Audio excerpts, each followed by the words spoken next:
Selamat pagi teman-teman.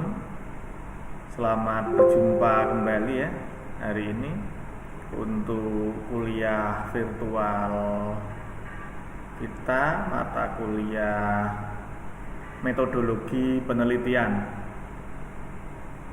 Hari ini kita akan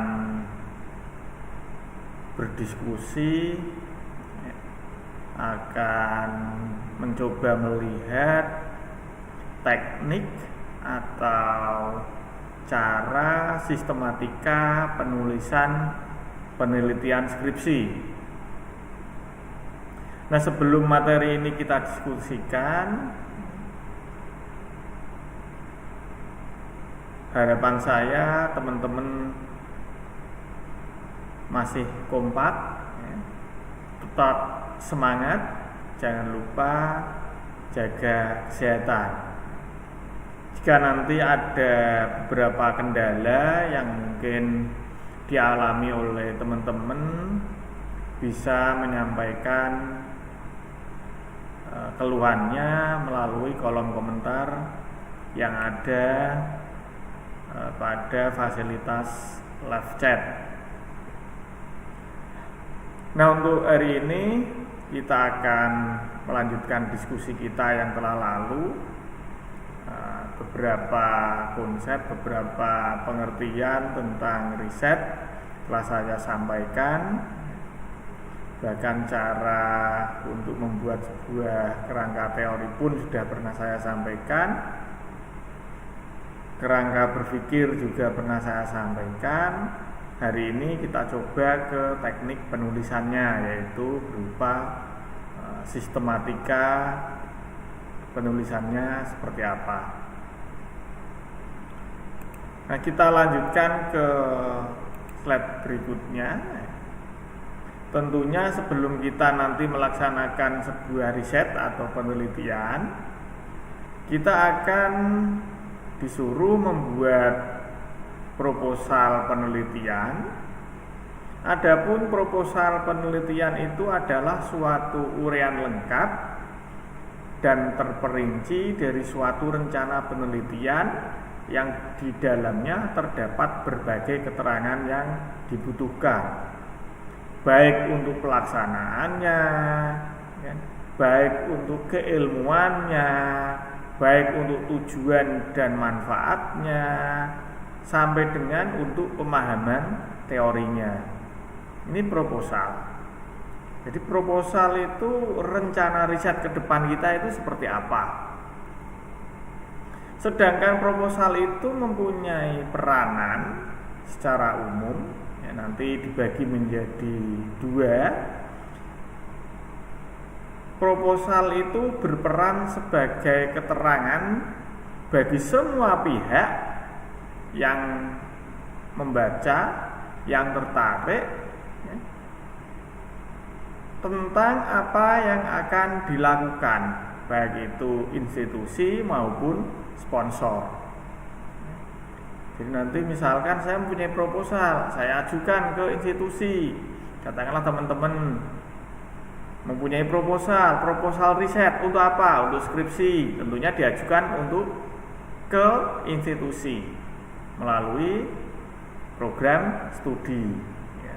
Lalu dicek ya, nanti oleh program studi, lalu ditentukan pembimbing sesuai dengan bidang keilmuannya. Nah, dari sini akan terjadi diskusi tentang rencana yang akan dilanjutkan seperti apa, ya kan, revisi-revisi itu dilakukan.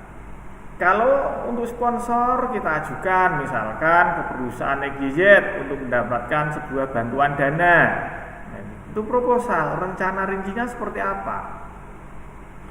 Terus kemudian proposal juga bisa dilihat sebagai pedoman bagi si peneliti dalam melaksanakan penelitian. Pedomannya ini, relnya, ya, kalau umpamakan kereta api itu relnya, jalannya.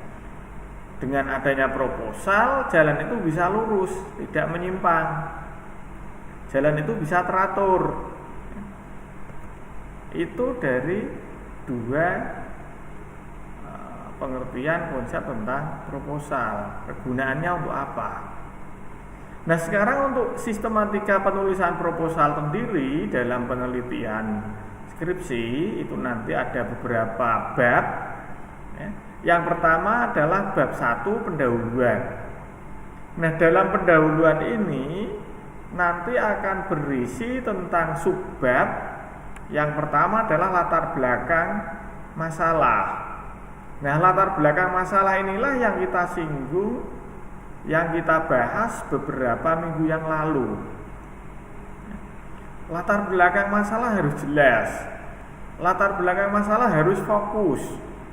Latar belakang masalah harus bisa mengidentifikasi, menunjukkan signifikansi dan justifikasi.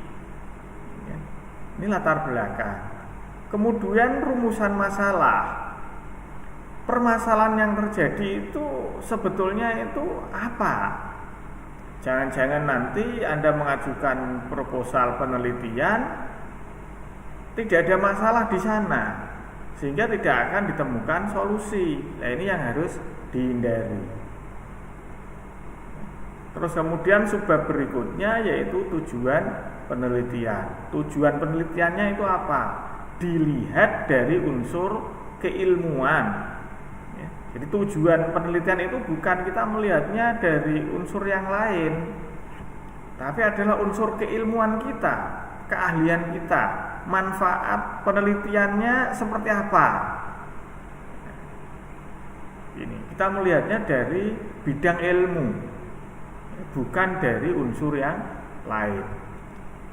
Terus kemudian nanti pada bab 2 itu isinya adalah tinjauan pustaka. Tinjauan pustaka ada landasan teori, ada kerangka teori, ada hipotesis. Nah, hipotesis ini bila penelitiannya non deskriptif. Tetapi kalau penelitiannya berupa penelitian deskriptif, itu tidak memerlukan sebuah hipotesis. Jadi di sini nanti akan kita lihat sejauh mana analitik dan hubungan sebab akibat itu perlu ada di dalam sebuah hipotesis. Kalau ini kan sudah kita bahas minggu lalu. Terus kemudian untuk bab 3 itu tentang metode penelitian. Metode penelitian itu nanti ada muncul jenis penelitiannya, bidang kajiannya. Penelitian ini itu bidang kajiannya apa, terus kemudian waktunya, kapan dilaksanakan, sampai berapa, memakan berapa bulan, minggu, tahun. Lalu tempat penelitiannya, riset ini dilakukan di mana, dalam rangka apa. Terus kemudian untuk subbagian yang lain itu berisi tentang populasi dan sampel. Populasi itu apa? Populasinya bagaimana? Untuk riset tentunya ya, bukan masalah definisi populasi itu sendiri. Tapi kalau kita sudah masuk ke metode penelitian, ya populasi dalam riset dari teman-teman itu nanti siapa? Terus yang diambil sampelnya itu siapa, berdasarkan apa? Tentunya di sini ada teori-teori yang melandasi tentang populasi dan sampel. Sehingga nanti bisa menentukan populasinya, bisa menentukan sampelnya, sekaligus besar sampel, yaitu sampel jumlahnya berapa, itu bisa kita tentukan berdasarkan dengan teori yang kita sajikan. Ya, tidak asal ambil sampel, tidak asal pasang sampel, tapi ada ilmu, ada formula untuk menyajikan sampel, untuk mengambil sampel. Kemudian kriteria inklusi dan eksklusinya seperti apa, cara pengambilan sampelnya nanti seperti apa. Ini yang diuji, karena dari populasi dan sampel ini akan diuji untuk menemukan suatu variabel. baik itu nanti variabel dependent maupun variabel independent. Ingat kayak tadi hipotesis, untuk penelitian deskripsi tidak perlu menuliskan variabel itu sifatnya dependent maupun variabel itu sifatnya independent. Cukup kita tuliskan dengan variabel penelitian. Terus kemudian setelah kita tahu variabelnya, sekarang kita akan masukkan, tuliskan definisi operasional. Definisi operasional itu bisa mencakup instrumen, alat ukur, cara mengukurnya bagaimana, hasil ukurnya seperti apa, ini di sini. Kalau teman-teman kemarin itu ada yang menyajikan dalam demonya itu pengaruh sesuatu terhadap sesuatu, itu nanti ya di sini ini didefinisikan pengaruhnya seberapa besar, dia pengaruhnya itu signifikan, parsial atau lemah, kuat, berpengaruh sekali, tidak berpengaruh, itu di definisi operasional ini. Terus kemudian kerangka operasionalnya seperti apa. Nah, yang subbagian lain yaitu cara kerja. Data yang digunakan itu data primer. Data primer itu data yang seperti apa, contohnya bagaimana, ini harus dijelaskan. Jangan hanya definisinya saja. Data primer adalah data yang diambil dari sumbernya secara langsung. Bukan seperti itu, tapi data apa yang kita ambil. Terus kemudian data sekunder itu data apa yang kita ambil, dari mana kita mengambil, itu harus diuraikan secara jelas. Setelah itu baru rencana pengolahan data dan analisis itu kita sajikan. Bagaimana mengolahnya, bagaimana menganalisisnya, gitu ya. Nah, yang berikutnya adalah jadwal kegiatan. Jadi untuk tahapan-tahapan penelitian ini kita tulis pada jadwal kegiatan. Lalu berikutnya anggaran. Kalau anggaran ini sifatnya opsional, kalau kayak skripsi itu biasanya tidak ada anggaran. Jadi anggaran ini kita abaikan. Ditutup dengan daftar pustaka. Ingat, saran saya adalah daftar pustaka gunakan literatur dari jurnal-jurnal yang terkini, yaitu antara kurang lebih 5 tahun. Jangan tahun-tahun dulu kita gunakan, kan namanya sudah lemah. Karena apa?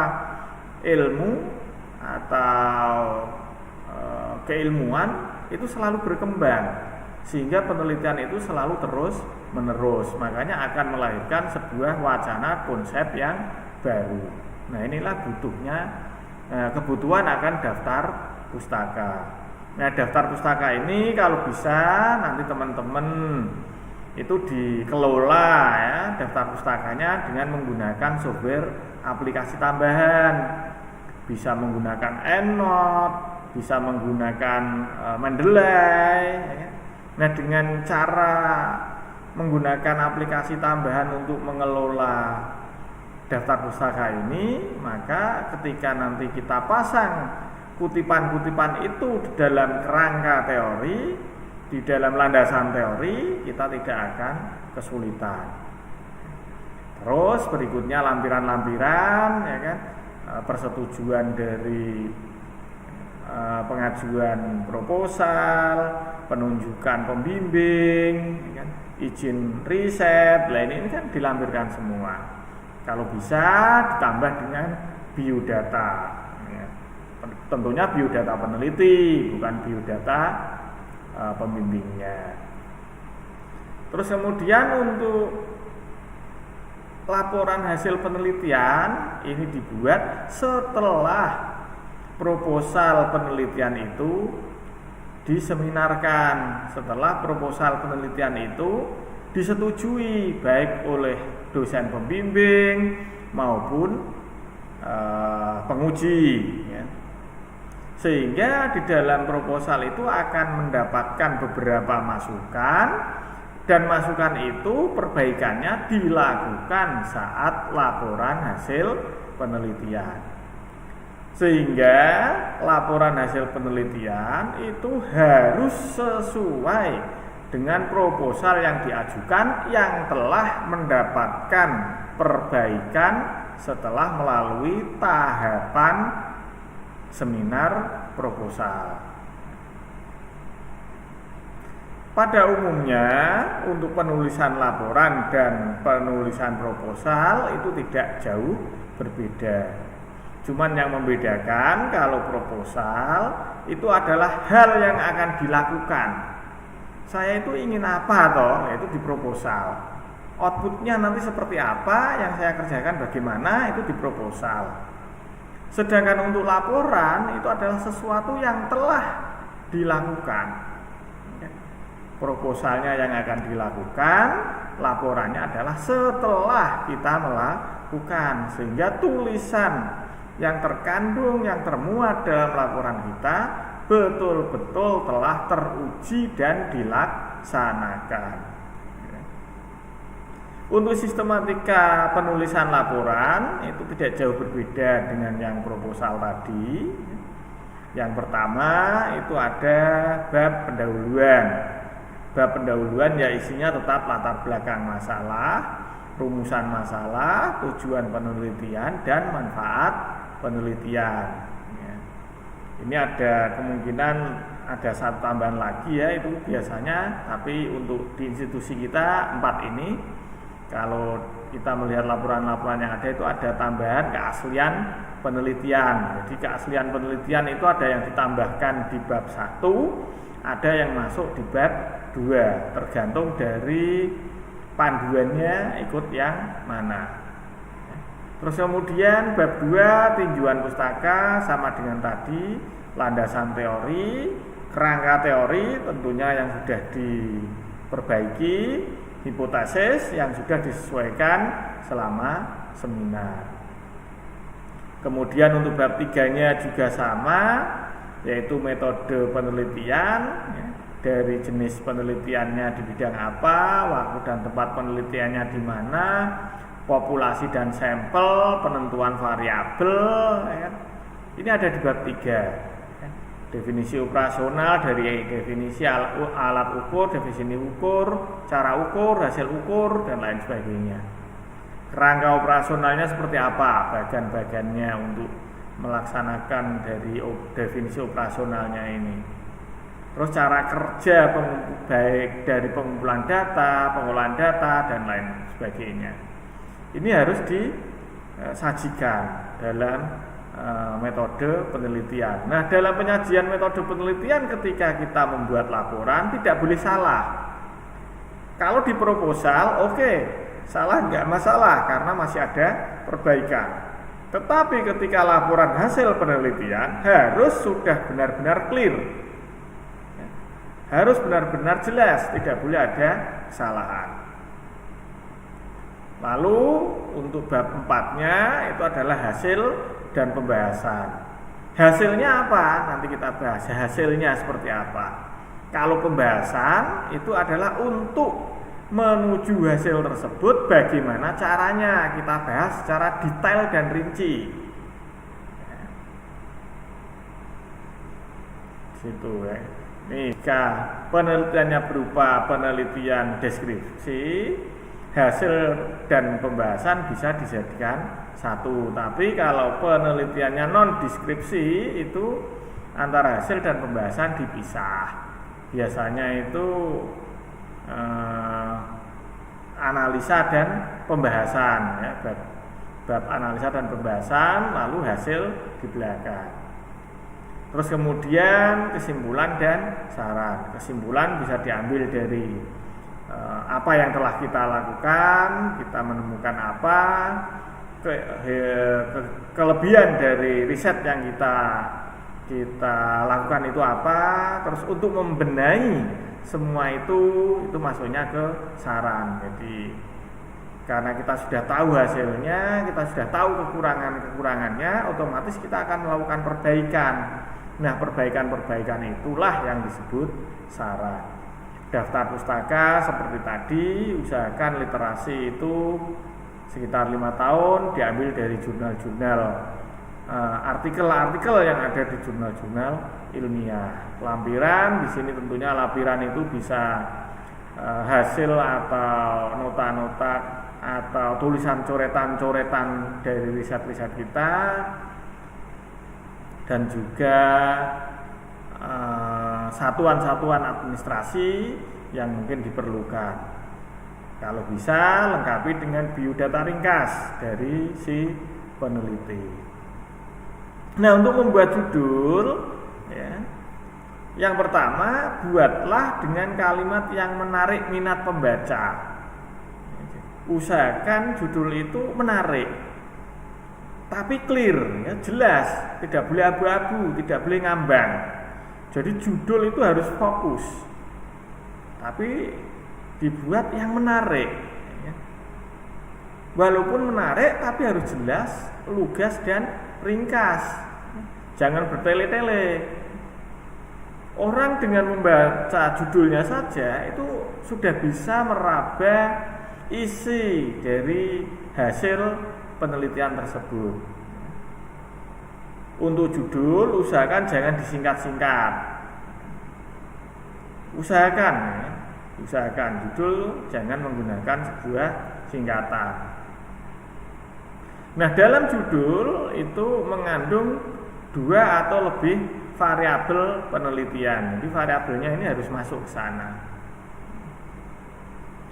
Biasanya itu untuk judul itu terdiri dari antara 12 kata sampai dengan 20 kata. Jangan sampai lebih dari 20 kata, ribet nanti, ya. Terus kemudian dalam membuat abstrak, ya, yang pertama, abstrak itu mencerminkan tujuan utama dan lingkup dari penelitian. Jadi abstrak itu nanti ada tujuan utamanya apa, harus muncul di sana. Terus menerangkan metode yang dipakai, jadi metodenya itu seperti apa, ya. Ya. Jadi harus diterangkan dengan singkat, ya. Walaupun singkat, tapi jelas, ya. Kemudian meringkas hasilnya itu kita tuangkan ke sana, terus kesimpulan apa, ya.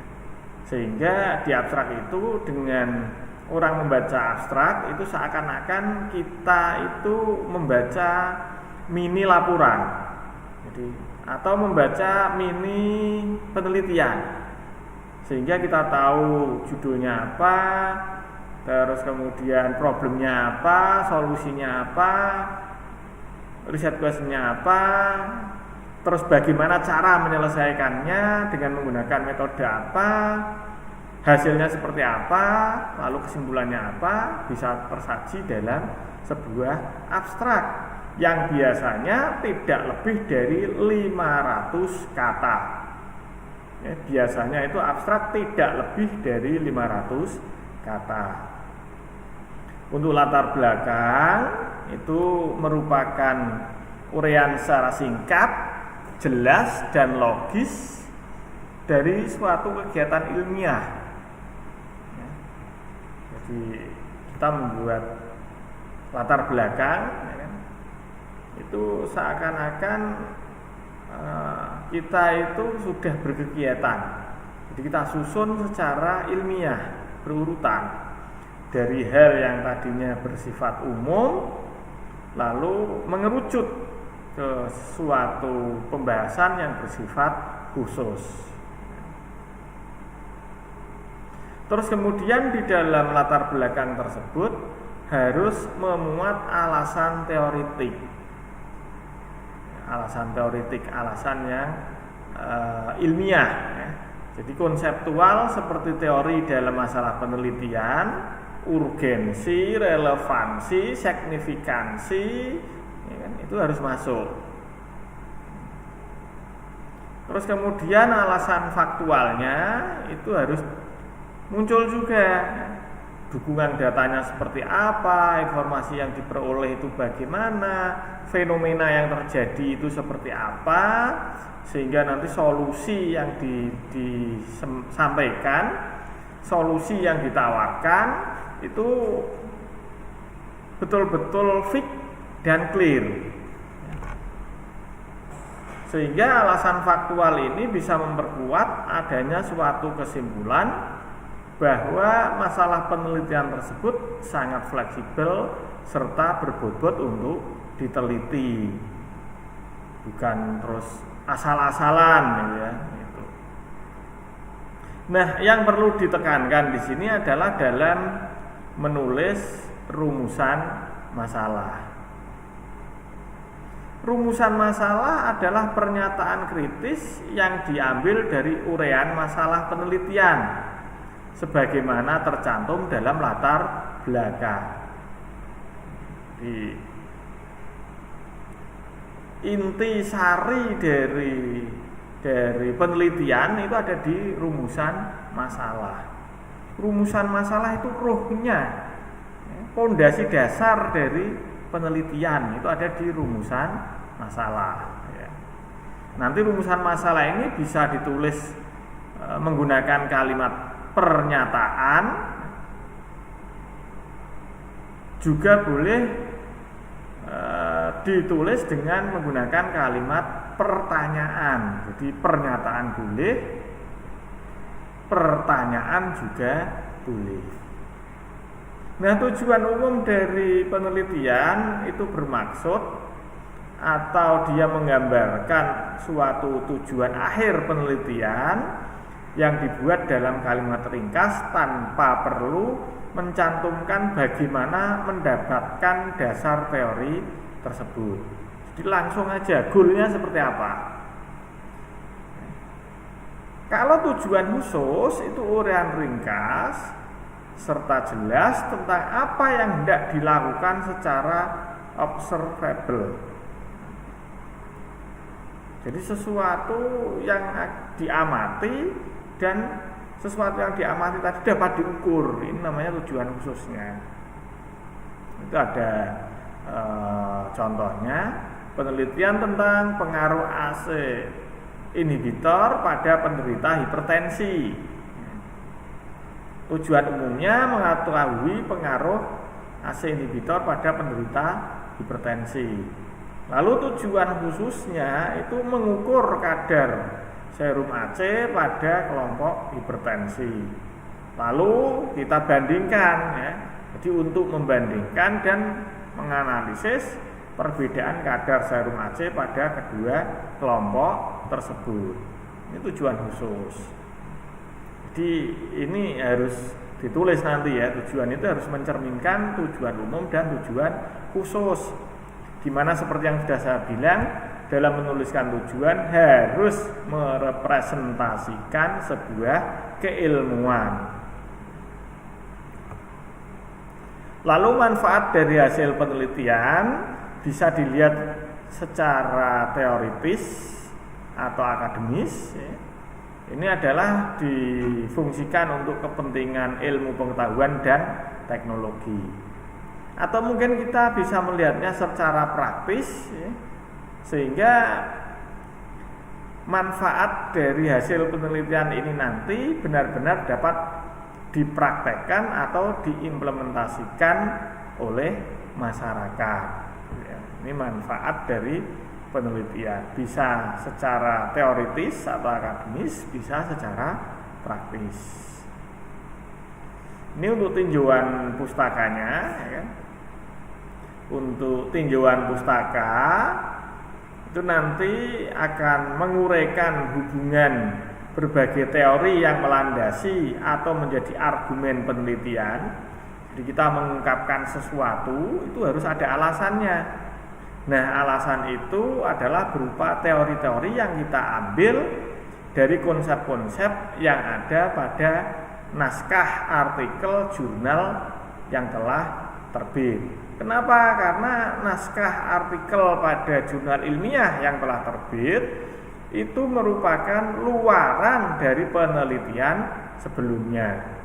Sehingga sangat membantu. Makanya di sini disarankan ketika merujuk suatu penggunaan konsep atau teori dari artikel jurnal ilmiah harus diusahakan yang terbaru. Usahakan sekitar 5 tahun ke belakang. Jangan yang tahun-tahun jadul ya kan. Wah, ini tahun 1870 ya kan, jadul. Apalagi tahun 2000 sebelum Masehi. Nah, ini kan repot malah nanti. Untuk pengujiannya nanti malah susah karena bisa saja teori atau konsep tersebut sudah terbantahkan oleh teori dan konsep yang baru. Nah, teori tersebut berupa analisis teoritik tentang masalah yang diteliti.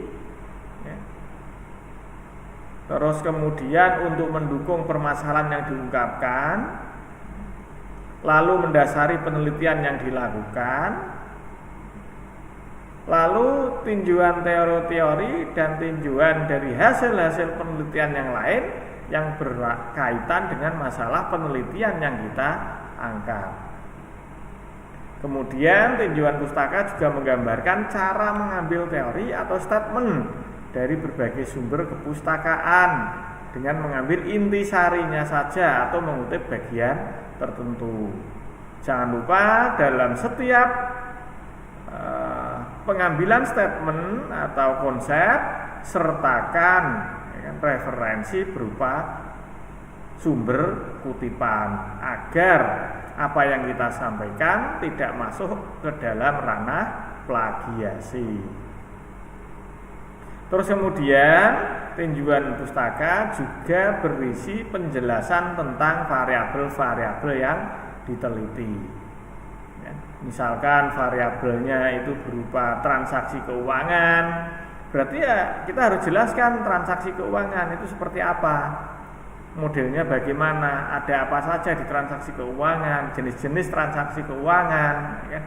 Pentingnya transaksi keuangan itu harus dijelaskan dalam tinjauan pustaka. Nah, ini kerangka teori, kerangka konsep, dan kerangka operasional yang kebetulan kita bahas secara detail itu pada minggu yang lalu ya. Jadi konsep, teori, operasional itu sudah kita diskusikan pada minggu kemarin. Nah, kerangka teori itu merupakan ringkasan teori.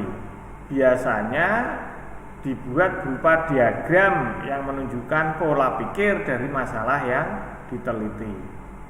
Sedangkan kerangka konsep merupakan hasil sintesis pemikiran peneliti berdasarkan tinjauan pustaka tentang masalah atau topik penelitian. Kerangka konsep umumnya dibuat untuk penelitian yang bersifat analitik, sehingga kerangka teori bisa terdiri dari beberapa kerangka konsep. Pada skripsi cukup dibuat kerangka teori saja, kan?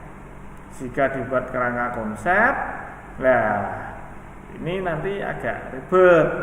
Tapi walaupun demikian, seandainya teman-teman berkehendak membuat dan menyajikan kerangka konsep, ini akan lebih diutamakan dan akan mendapatkan sebuah apresiasi, sehingga penguji, pembimbing akan lebih tahu bahwa kualitas dari penelitian teman-teman itu betul-betul dapat dipertanggungjawabkan. Sedangkan untuk kerangka operasional itu dibuat berupa diagram yang menunjukkan alur kerja atau kerangka desain sebuah penelitian. Tahapan-tahapan penelitiannya itu seperti apa? Nah, ini masuk ke kerangka operasional. Hipotesis adalah jawaban sementara yang dibangun dari kerangka pemikiran. Hipotesis berbentuk pernyataan yang terdiri dari dua variabel atau lebih yang mempunyai hubungan sebab akibat. Nah, hipotesis ini akan dibuktikan atau diverifikasi dengan melakukan penelitian atau eksperimen. Jadi saya sekarang berhipotesis ya kan, bahwa Indonesia mengalami krisis finansial yang diakibatkan oleh COVID-19. Nah, pendapat saya seperti ini berupa hipotesis namanya. Sehingga nanti saya melakukan penelitian untuk membuktikan bahwa di Indonesia itu COVID-19 betul-betul berpengaruh terhadap finansial negara Indonesia. Ini saya buktikan. Lalu saya melakukan sebuah penelitian. Nah, hasil dari penelitian ini berupa pembuktian bahwa Indonesia benar-benar terpengaruh finansialnya oleh COVID-19. Ya. Untuk metode penelitian itu sendiri, itu nanti kita harus melihat dari beberapa sudut pandang. Yang pertama, kita melihatnya dari jenis penelitiannya. Berdasarkan klasifikasi, ada atau tidaknya intervensi. Jadi sifatnya adalah observasional atau eksperimental. Nanti kita melihatnya dari sisi klasifikasinya ini. Bisa jenis penelitian kita itu bersifat observasional atau penelitian kita adalah eksperimental. Contohnya kalau observasional, saya mengamati sebuah produk ya, kain tenun dari kapas ya, untuk dibuat model sehingga nanti akan membuat produk baru yang inovatif. Nah, ini saya mengamati. Ini namanya observasional. Tapi ketika produk baru tadi itu dibuat batik, dibuat modif, dibuat apa, itu namanya eksperimental. Ketika saya mengamati produknya tadi observasional, tetapi ketika saya meneliti cara membuat batiknya, cara membuat polanya, maka penelitian saya disebut eksperimental. Sekarang berdasarkan tidak atau adanya analisis antar variabel, bisa deskriptif atau analitik. Jadi kalau kita melihat dari sisi variabelnya itu deskriptif atau analitik. Kalau deskriptif itu berarti hipotesis tidak perlu.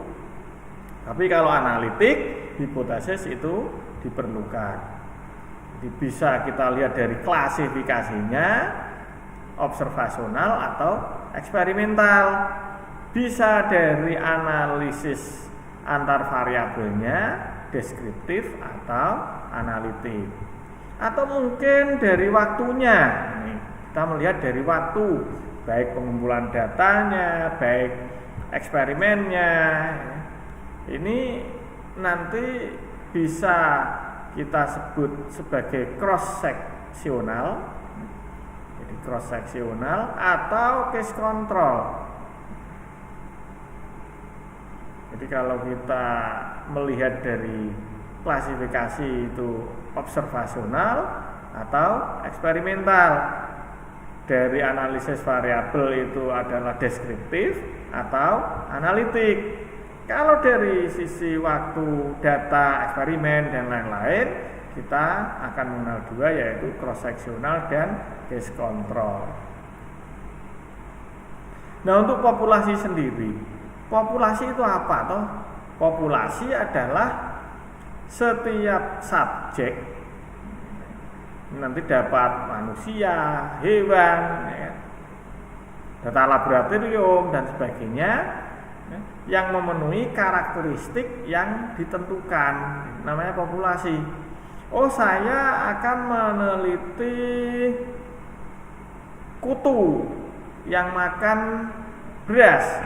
Berarti kutu itu populasi. Ya. Oh, saya akan meneliti pertumbuhan manusia dipengaruhi oleh apa gitu ya. Lah manusia ini berupa populasi. Jadi populasi itu target atau domain.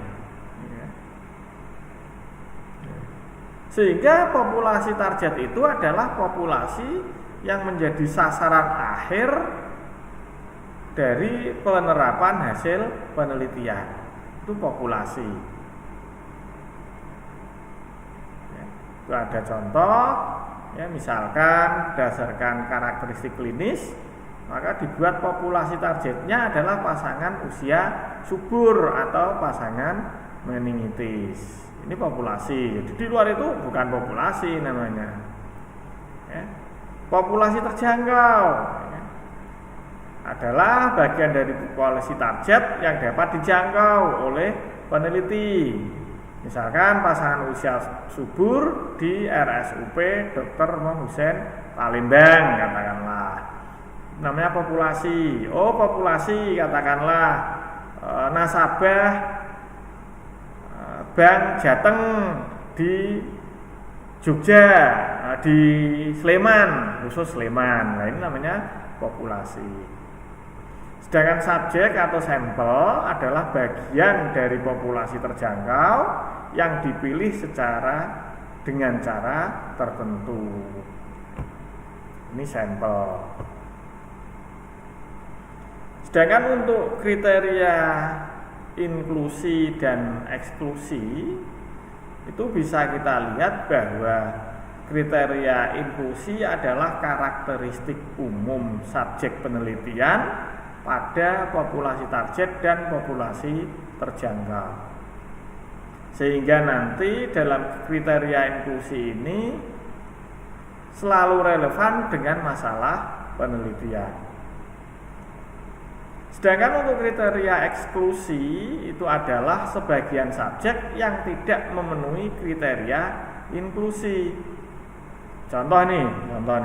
Misalnya ya karena adanya penyakit lain atau keadaan yang mengganggu pengukuran atau interpretasi, ya, karena hambatan etis, ya, karena menolak berpartisipasi atau karena sulit dilakukan sehingga tidak bisa ditindak lanjuti. Nah, ini namanya kriteria eksklusi. Wah, saya mengambil itu sepertinya nggak bisa itu. Kenapa? Wah, karena sulit, saya nggak dapat izin. Nah, ini namanya kriteria eksklusi. Saya mengkaji tentang kepuasan nasabah. Nah, ketika saya mengkaji nasabah ada beberapa customer yang mungkin inklusi dia, bisa kita jangkau, relevan dengan masalah penelitian. Tapi ada yang eksklusi. Ada 1-2 customer yang tidak mungkin bisa saya ambil datanya. Kenapa? Karena customer tersebut kalau melakukan transaksi pasti secara online dan jaraknya pun dia jauh di luar kota, nggak mungkin saya tempuh. Nah, ini namanya kriteria eksklusi. Sedangkan untuk pengumpulan data dan analisisnya, ya nanti kita harus tahu benar jenis datanya itu nanti dia data primer atau data sekunder. Harus kita pisah. Ini karena memang langkah utama dan pertama kita di sini nanti membedakan jenis datanya. Mana yang disebut data primer, mana yang disebut data sekunder, lalu kita pisahkan. Terus bagaimana cara mengumpulkan data primernya, bagaimana cara mengumpulkan data sekundernya. Terus kemudian metodenya, kaitannya dengan pengumpulan data, kaitannya dengan pemecahan masalah, ya. Melalui wawancarakah, melalui observasikah, melalui eksperimenkah, ya. Ini harus clear, harus jelas. Bisa eksperimen, bisa observasi, bisa wawancara, atau penggabungan dari ketiga model tersebut. Alat dan bahan, ya kan? Alat yang kita gunakan apa saja, ya, bagaimana mendapatkannya, bagaimana untuk mengukurnya. Nah, ini alat dan bahan. Alat dan bahan ini harus valid, harus bisa diukur dan harus reliable. Hasil ukurnya itu harus ajak. Sehingga untuk alat dan bahan ini sebagai indikator instrumen penelitian harus terlebih dahulu diuji. Nah, uji alat ukur itu nanti macam-macam ya. Ada untuk multivarian, ada ring order centroid, ada hierarki proses, ada balance scorecard, ya, ada front back alpha, macam-macam lah itu ya. Ada percent product moment dan lain-lain lah. Nah, yang terakhir itu cara membuat kesimpulan dan saran seperti yang sudah saya singgung tadi ya, untuk kesimpulan dan saran.